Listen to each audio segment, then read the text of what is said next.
Hello friends, my name is Pinky Kumari and I welcome you all on my YouTube channel Genesis Political Science। आज हम बात करेंगे chapter 5 के बारे में जिसका टाइटल है challenges to and restoration of the Congress system. यह इस चैप्टर का पार्ट 5 है।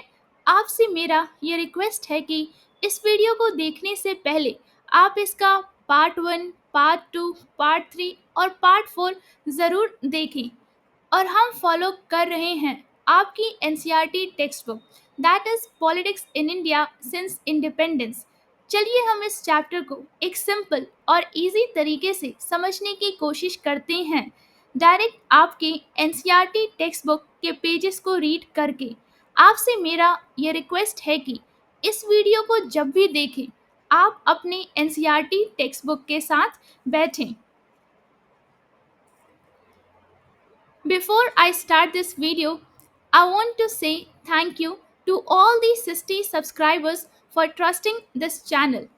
I would like to request you all to please check the playlist. It has been created chapter wise for both NCERT Class 12 Political Science textbook. आज हम सबसे पहले बात करेंगे पेज नंबर 83 के बारे में और इस पेज पे सबसे पहले हम बात करेंगे इस येलो बॉक्स के बारे में। चलिए इस बॉक्स में क्या इंफॉर्मेशन दिया है उसे समझते हैं। वीवी गिरी जिनका टाइम पीरियड है 1894 से लेके 1980 तक, president of India from 1969 to 1974।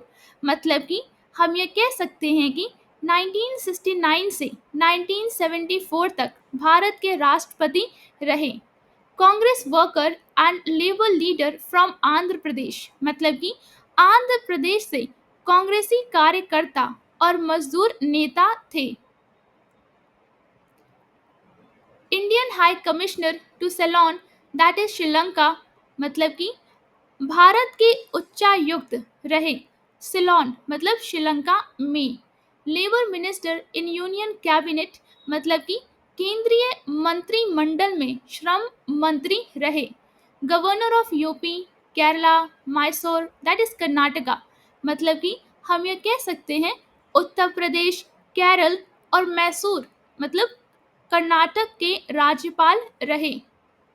Vice president from 1967 to 1969 and acting president after the death of President Zakir Hussain, मतलब कि 1967 से 1969 तक उपराष्ट्रपति और राष्ट्रपति जाकिर हुसैन की मृत्यु के बाद कार्यवाहक राष्ट्रपति रहे।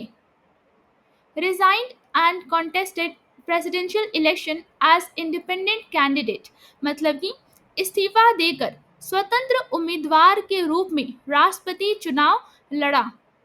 Received support from Indira Gandhi for his election as president, मतलब कि राष्ट्रपति चुनाव चुनाव राष्ट्रपति चुने जाने के लिए इंदिरा गांधी का समर्थन प्राप्त हुआ। अब हम बात करेंगे प्रेसिडेंशियल इलेक्शन 1969 के बारे में, मतलब कि राष्ट्रपति चुनाव जो 1969 में होता है उसके बारे में चलिए समझते हैं। The factional rivalry between the syndicate and Indira Gandhi came in the open in 1969, मतलब कि 1969 में सिंडिकेट और इंदिरा गांधी के बीच गुटिये प्रतिद्वंदिता खुलकर सामने आ गई। Following President Zakir Hussein's death, the post of President of the India fell vacant that year। हम यह कह सकते हैं कि राष्ट्रपति जाकिर हुसैन की मृत्यु के बाद उस वर्ष भारत के राष्ट्रपति का पद रिक्त हो गया, या फिर हम कह सकते हैं वेकेंट को हिंदी में कह सकते हैं खाली रह गया। Despite Mrs. Gandhi's reservations, the syndicate managed to nominate her long-time opponent and then Speaker of the Lok Sabha N. Sanjeeva Reddy as the official Congress candidate for the ensuing presidential elections। हम यह कह सकते हैं कि श्रीमती गांधी की आपत्तियों के बावजूद सिंडिकेट ने उनके लंबे समय से प्रतिद्वंदी और उस समय के लोकसभा अध्यक्ष एन संजीवा रेड्डी को आगामी राष्ट्रपति चुनावों के लिए कांग्रेस का आधिकारिक उम्मीदवार बना दिया। Indira Gandhi retaliated by encouraging the then Vice President V.V. Giri to file his nomination as an independent candidate। मतलब कि इंदिरा गांधी ने पलटवार करते हुए तत्कालीन उपराष्ट्रपति वीवी गिरी को स्वतंत्र उम्मीदवार के रूप में नामांकन दाखिल करने के लिए प्रोत्साहित किया। She also announced several big and popular policy measures like the nationalization of 14 leading private banks and the abolition of the privy purse और the special privileges given to former princes।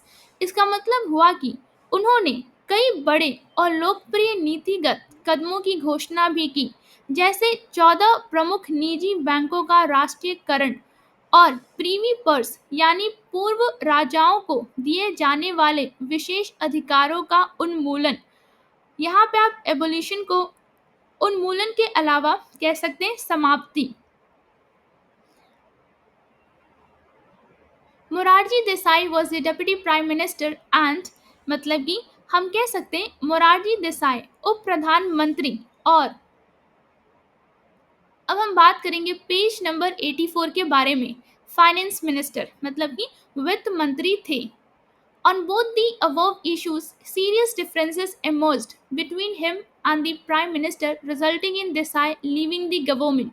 इसका मतलब हुआ कि इन दोनों मुद्दों पर उनके और प्रधानमंत्री के बीच गंभीर मतभेद उभर आए, जिसके परिणाम स्वरूप देसाई ने सरकार छोड़ दी। Congress had seen differences of this kind in the past मतलब कि कांग्रेस ने इस तरह के मतभेद पहले भी देखे थे। But this time both the parties wanted a showdown which took place during the presidential elections मतलब कि लेकिन इस बार दोनों पक्ष आमने सामने टकराव चाहते थे जो राष्ट्रपति चुनाव के दौरान हुआ। The then Congress president S S. Nijlingampa issued a whip asking all the Congress MPs and MLAs to vote in favor of Sanjeeva Reddy, the official candidate of the party। मतलब कि हम कह सकते हैं तत्कालीन कांग्रेस अध्यक्ष एस निजलिंगम्पा ने व्हिप जारी करके सभी कांग्रेस सांसदों और विधायकों को पार्टी के आधिकारिक उम्मीदवार संजीवा रेड्डी के पक्ष में वोट देने का निर्देश दिया। Supporters of Indira Gandhi requisitioned a special meeting of the AICC. That is why this faction came to be known as requisitionist, but this was refused। इसका मतलब हुआ कि इंदिरा गांधी के समर्थकों ने AICC मतलब अखिल भारतीय कांग्रेस समिति की विशेष बैठक बुलाने की मांग की। इसी कारण इस गुट को रिक्विजिनिस्ट कहा गया, लेकिन इसे अस्वीकार कर दिया गया। After silently supporting V.V. Giri, the Prime Minister openly called for a conscious vote, which meant that the MPs and MLAs from the Congress should be free to vote the way they want। इसका मतलब हुआ कि वीवी गिरी को चुपचाप समर्थन देने के बाद प्रधानमंत्री ने खुलकर अंतर आत्मा की आवाज पर वोट करने की अपील की, जिसका अर्थ था कि कांग्रेस के सांसद और विधायक स्वतंत्र रूप से अपनी इच्छा के अनुसार वोट दें। The election ultimately resulted in the victory of V.V. Giri, the independent candidate, and the defeat of Sanjeeva Reddy, the official Congress candidate। इसका मतलब हुआ कि आखिरकार चुनाव में स्वतंत्र उम्मीदवार वीवी गिरी की जीत हुई और कांग्रेस के आधिकारिक उम्मीदवार संजीवा रेड्डी पराजित हो गए। The defeat of the official Congress candidate formalized the split in the party। मतलब कि कांग्रेस के आधिकारिक उम्मीदवार की हार ने पार्टी में विभाजन को औपचारिक रूप दे दिया। The Congress president expelled the prime minister from the party। She claimed that her group was the real Congress। मतलब कि कांग्रेस अध्यक्ष ने प्रधानमंत्री को पार्टी से निकाल दिया।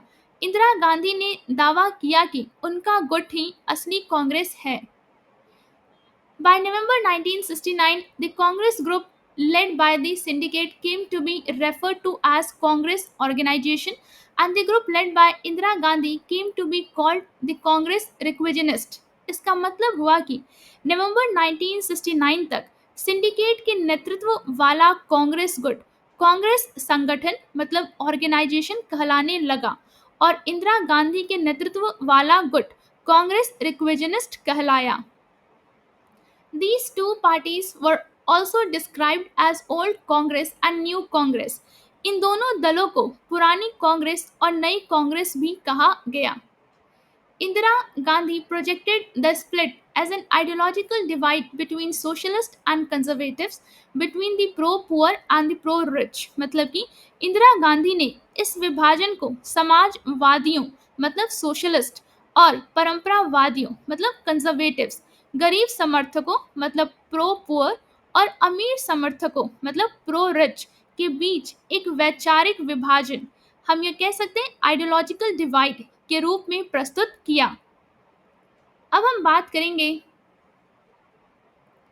पेज नंबर 83 पर दिए गए इमेज के बारे में. चलिए इस इमेज के नीचे क्या लिखा है उसे समझते हैं. The left hook was published after the victory of V V Giri the boxer with the garland. मतलब कि the left hook V V Giri के जीत के बाद प्रकाशित हुआ मालाओं से सजे हुए मुक्केबाज के रूप में. Over the nominee of the syndicate represented hereby Nizlingampa on his knees. इसका मतलब हुआ कि सिंडिकेट के उम्मीदवार पर जीत के रूप में जिसे यहाँ घुटनों के बल बैठे निजलिंगम्पा द्वारा दर्शाया गया है. अब हम बात करेंगे पेज नंबर 84 के बारे में. चलिए इस पेज पे जो बॉक्स दिया है उसे समझने की कोशिश करते हैं. Abolition of privy purse. तो हम बात करें प्रीवी पर्स का उन्मूलन के बारे में. एबोलिशन को आप हिंदी में उन्मूलन के अलावा समाप्ति कह सकते हैं, तो हम कह सकते हैं प्रीवी पर्स के समाप्ति के बारे में हम बात कर रहे हैं. In chapter 1 you have read about integration of the princely states. अध्याय 1 में आपने रियासतों के एकीकरण के बारे में पढ़ा है. This integration was preceded by an assurance that after the dissolution of princely rule, the then rulers' families would be allowed to retain certain private property. मतलब कि इस एकीकरण से पहले यह आश्वासन दिया गया था कि रियासतों के शासन समाप्त होने के बाद तत्कालीन शासकों के परिवार को कुछ निजी संपत्ति रखने की अनुमति दी जाएगी. And given a grant in heredity or government allowance measured on the basis of the extent, revenue and potential of the merging state.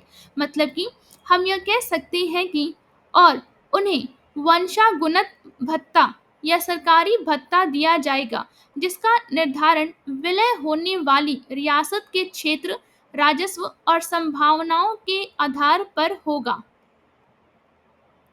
This grant was called the Privi purse. मतलब इस भत्ते को प्रीवी पर्स कहा गया. At the time of accession, there was little criticism of these privileges since integration and consolidation was the primary aim. मतलब कि विलय के समय इन विशेष अधिकारों की बहुत कम आलोचना हुई थी क्योंकि मुख्य उद्देश्य एकीकरण और समेकन था. कंसोलिडेशन को हिंदी में समेकन के अलावा आप इसे कह सकते हैं एकत्रीकरण था. Yet hereditary privileges were not consonant with the principles of equality and social and economic justice laid down in the Constitution of India. मतलब कि फिर भी वंशागुणत विशेष अधिकार मतलब कि hereditary privileges भारत के संविधान में निर्धारित समानता मतलब इक्वालिटी और सामाजिक आर्थिक न्याय मतलब and social and economic justice के सिद्धांतों के अनुरूप नहीं थे. Nehru had expressed his dissatisfaction over the matter time and again. Nehru ने इस विषय पर बार बार अपनी असंतुष्टि व्यक्त की थी. Following the 1967 elections, Indira Gandhi supported the demand that the government should abolish privy purses. मतलब कि 1967 के चुनावों के बाद इंदिरा गांधी ने यह मांग समर्थित की थी कि सरकार को प्रीवी पर्स समाप्त कर देना चाहिए।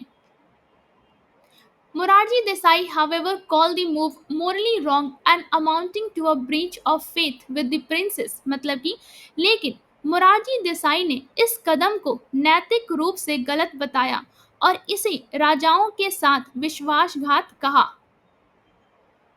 The government tried to bring a constitutional amendment in 1970, but it was not passed in Rajya Sabha.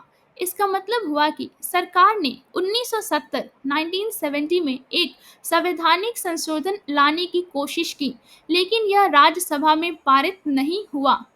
It then issued an ordinance which was struck down by the Supreme Court.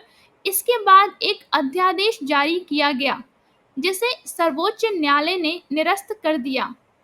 Indira Gandhi made this into a major election issue in 1971 and got a lot of public support. मतलब कि 1971 में इंदिरा गांधी ने इसे एक बड़ा चुनावी मुद्दा बना दिया और जनता का व्यापक समर्थन प्राप्त किया। Following its massive victory in 1971 election, the constitution was amended to remove legal obstacles for abolition of privy purse. मतलब कि हम यह कह सकते हैं 1971 के चुनाव में भारी जीत के बाद संविधान में संशोधन करके प्रीवी पर्स समाप्त करने की कानूनी बाधाएं हटा दी गईं। अब हम बात करेंगे पेज नंबर 85 के बारे में। चलिए इस इमेज के नीचे क्या लिखा है उसे समझते हैं।